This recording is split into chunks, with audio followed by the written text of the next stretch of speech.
Okay, in this video we're going to move away from the computations that we've seen in the last couple of videos. And we're going to think more qualitatively and conceptually about entropy. And specifically about entropy of reactions.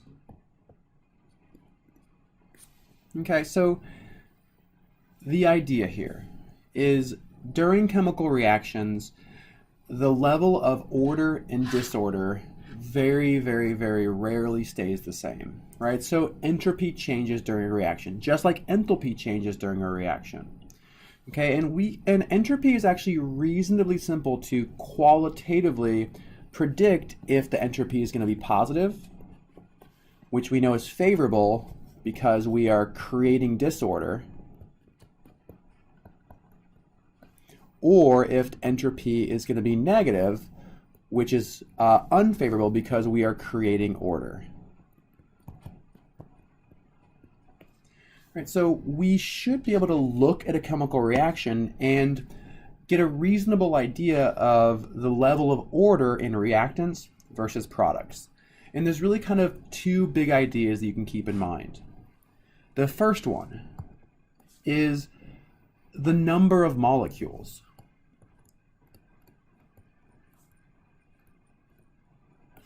If we're talking about a decomposition reaction where we have, let's say, water gas becoming H2 gas and O2 gas, right? So in this case, if we were to balance it, we would have two waters, which would require us to have two hydrogens and one oxygen. So in this case, we are starting off in our reactants with only two molecules. But in our products, we've actually created three molecules. So we are going from two molecules to three. So in this case, we are increasing the number of molecules made, which is increasing disorder. The more molecules, the more disorder. So in this case, we would predict the entropy of this reaction to be greater than 0 because we are increasing the level of disorder by creating extra molecules. Okay, so that one is pretty straightforward. The other way to predict is to pay attention to phase. So phases matter. Okay, so let's just think about this in a really basic way. So if we have a molecule that's present as a solid, we know that's held together by really strong intermolecular forces and it's packed in a crystal. So this would be a solid. In the liquid phase, we still have intermolecular forces, but these molecules are a little bit looser and they're able to move around a little bit, right? So if you think about water as ice, which is the solid, or water as liquid, with the liquid we can actually, you can pour it, and that's because these intermolecular forces aren't quite as tight. So in the liquid phase, we would expect there to be more disorder. Okay, so in terms of disorder, we are increasing going from a solid to a liquid. All right, if we continue this on and think about a gas. So we now have our molecule present in the gas phase, which we know we have broken all of our intermolecular forces. And when we break all of our intermolecular forces, the molecules can spread out and they can maximize how far apart they are from each other.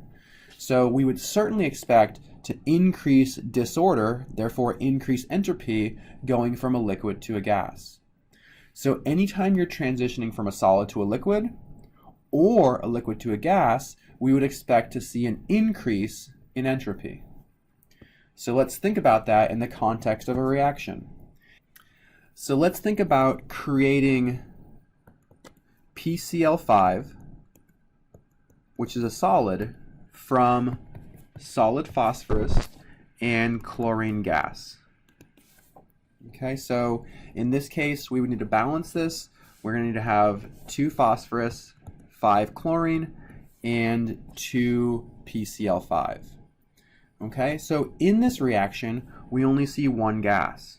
Chlorine is our only gas, and we have 5 molecules of gas. So on the reactant side, we have lots of gas.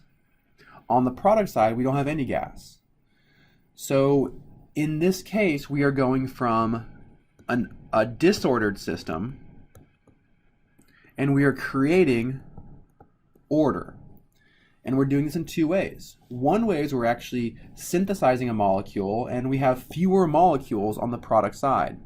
But the other way, and arguably the more important way, is we are going from 5 gas molecules to no gas molecules.